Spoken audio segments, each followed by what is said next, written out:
Yo, what is up, guys? Doom Omega here from Twitch TV. You guys probably don't know me too much from YouTube, as I'm not like a huge part of the YouTube community, but I do upload videos from time to time, and hopefully it'll be a bit more common. Maybe I can start getting into a bit more of YouTube stuff. But anyways, I'm a Twitch battler, just like this guy on aka Traplord. He goes by Murkrow on Twitch. If you guys don't know him, definitely check that man out. He does battles, he does shiny hunting, and other things like that. I usually just do battles, but sometimes I'll do some breeding stuff online as well. So if you guys are interested in any kind of that stuff, be sure to come by on my Twitch channel and say hi sometime. Once again, guys, the links will be in below for both my channel and Murkrow's. But anyways, let's get to the team. Today is going to be bringing a Xurkitree, which are usually going to be like to be Scarfs or Specs. I forget which one it was for him. Melodics are usually tanky, usually defensive. Garchomp's Garchomp. He's got the Reuniclus, which is kind of scary actually in my situation. I do have my Scizor, but if Scizor goes down early for some reason, that thing's gonna wall a lot of my team. And then he's got the Mega Metagross and the Slacking, which actually hits really hard. I don't think people know the power of Slacking, even though it has a crappy ability. But anyways, what I'm going to be running on my team is a Tapu Lele, which is very broken right now, I've got to admit, but gotta do what you gotta do to win, right, guys? And then Conkeldurr, Scizor, Tapu Fini, Zygarde 10%, and the Nihilego, which is actually Scarf Rocks. I know a lot of people probably frown on that, but it actually works out very nicely. In some situations, you just gotta play it right and make sure you know what you're doing with it. But anyways, we're gonna get right to the battle. Play it. I forget what he leads with. I think it is Xurkitree that he leads with, which is a good lead. It can just Volt Switch out, do what it wants, pretty much. I'm going to go ahead and lead with my Tapu Lele here, which is kind of scary, because Tapu Lele, even though it hits hard, so does Xurkitree. So I'm kind of scared of this thing right now, not going to lie, but he's probably just going to go for a Volt Switch, expecting a switch. But I'm going to stay in. I know it's going to do a chunk of damage. Yeah, it does rate about half, which is not really good. I want to keep Lele as healthy as I can. But he's going to go into his Metagross here, and I do go for his Psychic. As Psychic, I was going to go for Shadow Ball, but I wasn't positive he would like go for the T-Bolt or the Volt Switch, and I thought Psychic would OHKO if he did stay in, and Psychic still does a nice chunk of damage to Metagross. But anyways, I'm going to go into my Scizor here, because I know like Metagross, unless it's running like a Fire Punch, I really can't do anything to Scizor at all. And he actually doubles out into his Garchomp here, which is, I'm not sure if he was expecting this Scizor switch, but anyways, I'm going to switch out because I know this thing likes to carry fire moves sometimes, either Fire Blast or Fire Fang. And I go in my Fini here because I know Garchomp doesn't really do too much against Fini except for like Earthquake. But he does go for the Fire Fang, revealing that he does have Fire Fang, so I gotta watch out for that as I need my Scizor. Definitely for like the Reuniclus and Metagross switch-ins for sure. So anyways, he's probably going to switch out here. He's not going to want to Moonblast. And what I do here is I believe I go for Nature's Madness, or I might just go for a Moonblast here. No, I go for the Nature's Madness. And what Nature's Madness does, if you guys don't know, it literally just halves the opponent's HP. So it's actually a really good defensive move, especially for switch-ins when Pokemon are at full health. Because usually defensive mons don't actually have the attacking presence. And he's going to go for the Giga Impact, which does a lot of damage. I am bold, max defense, max HP. So that is crazy amounts of damage, but this thing is like normal type, so it does get Stab, Giga Impact, and it has a pretty good attack stat. The only thing that's not going for this thing is its ability Truant, as you guys have known for many generations that this thing has had this ability, so if this thing didn't have the ability though, it'd be pretty broken, because it's actually pretty fast too for a big fat monkey. But anyways, I'm going to pick up the kill on that thing early at the cost of my Tapu Fini being unhealthy, which isn't good because I don't have a Metagross switch in now. And he's going to want to get the Beast Boost off on this guy, which is also another pretty broken ability at the moment on those Ultra Beasts, is the Beast Boost.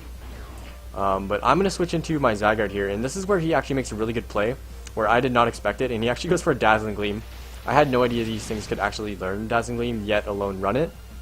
So it was a good play on his part predicting that switch, and he really didn't have too much to lose here as my Tapu Fini was going to die to it anyway. But I figured a T-Bolt was coming.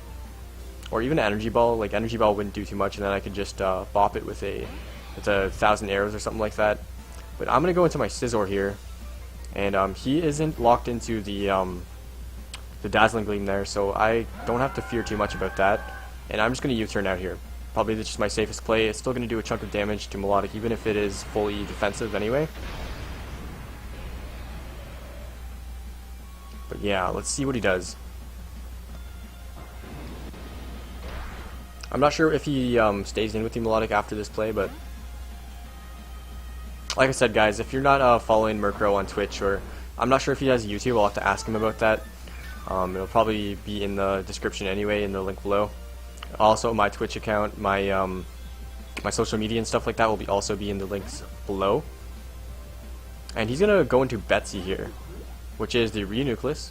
As I go for a Drain Punch, this thing's gonna take that pretty easy. Usually these things tend to be Bold Nature with max HP, and like usually they have like Calm Mind variants. I didn't even know you could like, get one of these things in Sun and Moon, so that is pretty interesting.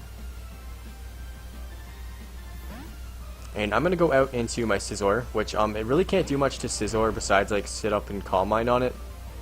But he's not gonna want to take a U-turn, especially if this thing. I don't think this thing has like HP Fire, but you never know. It is Sun and Moon, and the meta is definitely ever changing. Who knows? Maybe because like Mega Scizor is probably the most common Mega at this point. I'm gonna say probably this and Mega Metagross. Anyways, U-turn is gonna go off, and I'm gonna do a crap ton of damage here.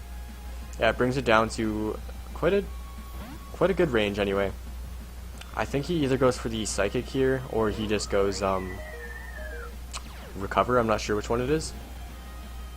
Anyways, I'll get the Misty Surge off one last time before I die. Actually, he goes for the Focus Blast, and I avoid the attack, which actually isn't that great for me. I kind of was just sacking this thing off so I could go back into Scizor and just U-turn. So now he is going to get a chance to recover here. So I'm not sure if I switch out and go back into Scizor, fearing a... yeah, okay, this is what I do. I do go right back into Scizor here. And I think he just goes for Psychic, yeah. And at +1, it's going to do a little bit damage to Scizor, but not too much. As you guys saw, it's going to get the special defense drop, which isn't great, but I'm going to outspeed and U-turn anyway. So it's not a huge deal. And I don't know if he decides to keep his Reuniclus alive here. Nope, he's going to let this thing go down, which is really good for me, actually, because this thing actually kind of walls most of my team besides Scizor. And he's going to get the switchy initiative. As I'm just going to go into Finny, basically just kind of like saying, okay, here, kill this thing, so I can switch into something else. Because this thing's basically at a range where it doesn't matter, and it's not going to outspeed too much, even though it is like a decently like fast Mon in general. Yeah, he's going to go into Circuitry, trying to get that Beast Boost once again. Now, the problem with losing my Zygarde early on is I don't really have a Thunderbolt switch in or a Volt switch in besides like Nihilego. But even that's not really a Thunderbolt switch in for this thing. And yeah, see, I'm going to get the... It does about like half damage, which is crazy because this thing has quite good specialty defense. And I'm actually HP invested as well. And yeah, he goes right back into Garchomp. I go for the Power Gem, which isn't going to do too much to Chomp, but definitely gets the chip damage here, which is going to be important later on in the game. I could have went for Stealth Rocks there, but I feel like a little bit of damage was probably more important in the end, especially since it's getting late in the game. And here we go back into Finny again. He probably just goes right for the Earthquake. No reason not to. Yeah, just right for the Earthquake. So finally this thing's dead after I tried to sack it like 3 times. This thing just didn't want to die. But Finny definitely put in its work. It held off its ground against the Slacking. So I'm going to go into my Conkeldurr here.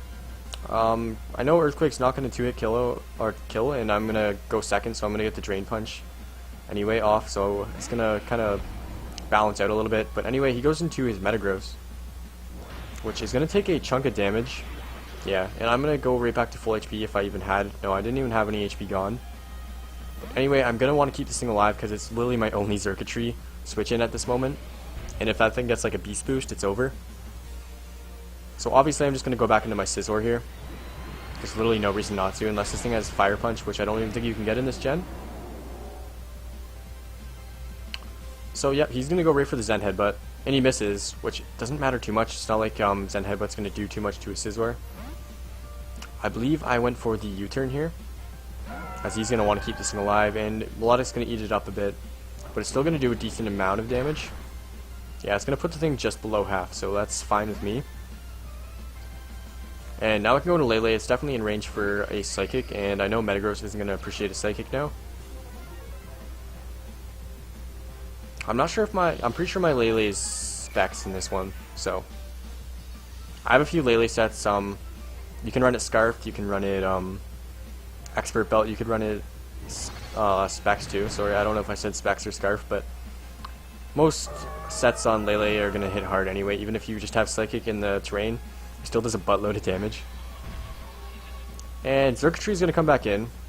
Now he knows that he's in range for a T-Bolt. Now this is where he starts to get scary because he's going to get the Beast Boost, and I have no electric immunities. So what I'm going to do is, I'm glad that I kept my Conkeldurr at full HP because this thing's special attack is massive. It's like base 180. So and after a +1, then not too much can live that. But luckily I am AV Conk, and Conkeldurr just holds on just by a little bit, and I can get the EQ off and kill this thing. Because thank God, because that thing is really scary at +1. I would have been even happy if I got it like down to Bullet Punch range for my Scizor, but it does take it out. Because I know it's not too defensively like tanky at all. Most Ultra Beasts aren't, anyways.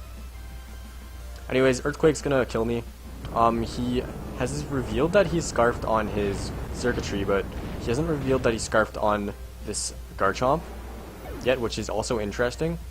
And if I kind of assumed that he was Scarfed, just the way he came in on Lele before. But if he's not Scarfed here, he pretty much wins the game. But he's going to show that he is indeed Scarfed. Otherwise, he would have went for the Fire Fang right there and probably picked up the kill. But Earthquake's going to do a decent amount of damage to Scizor. But I'm going to go with the SD here. Now I am just the key thing here is I actually am adamant.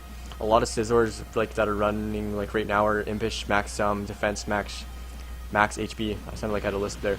But anyways, yeah, it's actually crucial that I had Adamant because I don't think Impish would have killed after 1 SD on a Garchomp because those things are actually pretty bulky. And now it comes down to whether a Bullet Punch kills this or not. And at +1 Adamant, I think it's just enough. Yeah, it's just enough, and I do pick up the W against Murkrow. But I gotta give the man credit. He made some good plays. That Dazzling Gleam definitely caught me off on the Zygarde. Wasn't really expecting that, and it made my made it for a hard challenge actually because I had no switch-ins for that Xurkitree except for AV Conk, which I literally needed to keep at the end alive at full HP, or else I literally would have lost that match. But anyways, once again guys, make sure you go check that man out. He's a cool guy, and hopefully I'll be doing some more YouTube stuff. So yeah, keep in or drop a like, drop a comment, drop a subscribe if you guys want to see some more content like this. Once again, I hope to keep doing this stuff. And yeah, thank you guys for watching, and peace out guys, peace out.